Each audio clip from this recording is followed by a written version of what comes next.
साथियों नमस्कार। कविता की पाठशाला में मैं चेतन आनंद आप सभी का हार्दिक स्वागत करता हूं। गज़ल के ऐप पर हम चर्चा कर रहे हैं और ऐप की तरह अगर दूसरी तरफ देखें तो कविता के काव्य दोष पर भी हम चर्चा कर रहे हैं। दोनों तरफ से ये लागू होता है, इन दोनों ही जगह पर, चाहे हिंदी साहित्य का क्षेत्र हो चाहे उर्दू अदब का क्षेत्र हो, तो दोनों ही जगह अगर उर्दू अदब में ऐब है तो उससे बचना है और हिंदी साहित्य का काव्य दोष है तो उससे बचना है। और ये जो मैं ऐब बता रहा हूँ या दोष बता रहा हूँ, ये दोनों जगह काम आते हैं या दोनों जगह काम आने वाले हैं। तो कविता लिखने वाले और गज़ल कहने वाले ये दोनों ही रचनाकार इसको ज़रूर सुने और इससे बचें। ठीक है, बचेंगे तो उनकी रचना और मजबूत होती है। एक दोष है समास संबंधी दोष। अब समास क्या होता है? तो हिंदी साहित्य में समास दो शब्दों के योग से जो एक शब्द बनता है तो उसको समास बोलते हैं। यानी समास जो दो शब्दों को जोड़ता है और एक नया अर्थ पैदा कर देता है।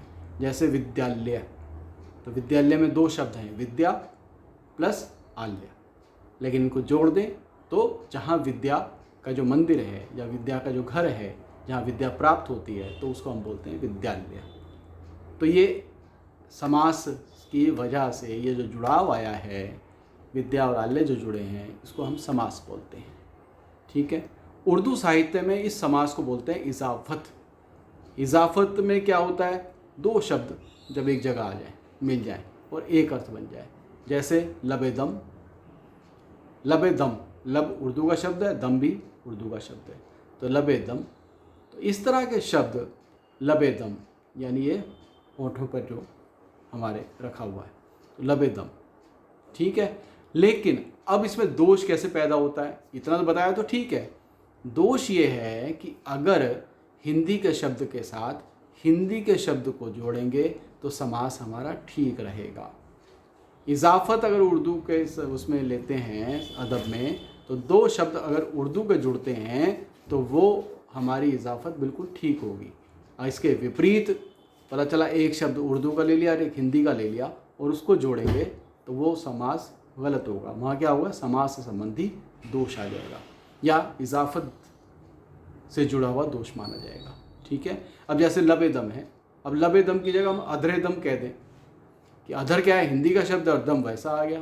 तो यानी कहीं हम कविता में मात्रा का ध्यान रखते हुए अधरे दम का प्रयोग कर दें तो ये दोष हो जाएगा, समास संबंधी दोष या इजाफत से जुड़ा हुआ दोष माना जाएगा। इस दोष से बचना है। ठीक है, मेरे गुरुदेव डॉक्टर कुंवर बेचैन जी ने अपनी किताब में गज़ल का व्याकरण में इसका उदाहरण दिया है। क्या दिया है? जो दोष है वो पहले पढ़ रहा हूँ, फिर उसको दूर करना है तो फिर मैं उसको पढ़ रहा हूँ। उन्होंने दोष वाला क्या बताया कि ये अधरे दम हमारी ज़िंदगी है, ये अधरे दम हमारी ज़िंदगी है, कोई समझा नहीं क्या बेबसी है। अब अधरे दम आने से ये दोष आ गया। अधरे दम जैसा शब्द नहीं मिल सकता आपस में। अधर के साथ हिंदी का शब्द आता, उससे एक शब्द बनता तो समास सही होता, लेकिन यहाँ समास संबंधी दोष आ गया अधरे दम का इस्तेमाल करने से। तो उसको सही क्या है? तो उन्होंने बताया है कि लबे दम अब हमारी ज़िंदगी है, कोई समझा नहीं क्या बेबसी है। अधरे दम नहीं चलेगा, लबे दम इस्तेमाल करेंगे तो दोष दूर हो जाएगा। अधरे दम, इसी तरह से बहुत सारे और शब्द हैं जिनका उर्दू हिंदी या अन्य भाषाओं के जोड़ के जब बना देते हैं तो वो अच्छा नहीं लगता।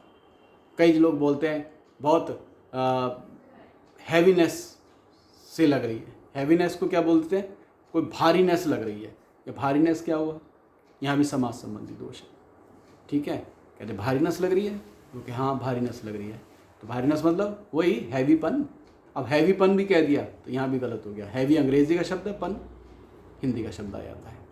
तो भारी नेस अंग्रेजी का हो गया, भारी हो गया हिंदी का। तो इसका जो जोड़ है वो बेजोड़ नहीं कहलाएगा, ये बेतुका जोड़ है। इस बेतुके जोड़ से ही ये समास संबंधी दोष पैदा होते हैं। तो हमें हैवीनेस शब्द का ही प्रयोग करना होगा, हमें भारीपन शब्द का प्रयोग करना होगा, तब ये बिल्कुल ठीक कहलाएगा। तो बस यही दोष है, इस दोष को पहचानना है, अपनी कविताओं में इससे प्रयोग करना है, ठीक ठाक प्रयोग। तो समास से संबंधी दोष से भी बचना है। लिखना बहुत कुछ होता है, लेकिन लिखते वक्त क्या ना लिखें इस पर भी ध्यान रहना चाहिए। इसका भी ज्ञान आपको होना चाहिए, इसकी जानकारी आपको होनी चाहिए। और ये जानकारी मैं आपको दे रहा हूँ इसलिए कि नए रचनाकार जगह जगह भटकते हैं, उन्हें कोई ये बारीक बातें नहीं बता सकता। मुझे भी पता नहीं चलती, लेकिन मेरे गुरुदेव डॉक्टर कुंवर बेचैन रहे हैं, मेरे गुरुदेव डॉक्टर कुंवर बेचैन हैं। उन्होंने मुझे ये जानकारियाँ दी हैं, और जो जानकारियाँ मैं उनसे हासिल नहीं कर पाया वो मैं उनकी किताबों को पढ़ पढ़ के हासिल करता हूँ। तो इसलिए मेरे पास ये जानकारियाँ हैं, तो इसलिए मुझे भटकना नहीं पड़ता, ना भटकना पड़ा पहले से ही। तो आप भी ना भटकें, तो ये ज्ञान मैं उनका आप तक पहुंचा रहा हूं, केवल एक माध्यम हूं मैं उनके ज्ञान को आप तक पहुंचाने के लिए। उसका अनुसरण कीजिएगा, कविता पुष्ट होगी, युगों युगों तक चलेगी, कविता की यात्रा लंबी होगी। और मैं यही कामना करता हूं कि आप सभी तरह के दोषों को जानें और उससे बचें, और अपनी कविता की यात्रा को और लंबी युगों युगों तक लंबी लेकर चलें, और आपकी कविता लोगों के दिमाग में नहीं हृदय में प्रवेश करे, वहाँ बस जाए। इसी कामना के साथ मैं ये कविता की पाठशाला आपके सामने लेकर आता हूँ। बाकी आपका मन है कि इसका आप कितना अनुसरण कर सकते हैं तो कीजिएगा, मेरा निवेदन है आपसे। बहुत बहुत धन्यवाद, बहुत बहुत आभार, बहुत बहुत शुक्रिया।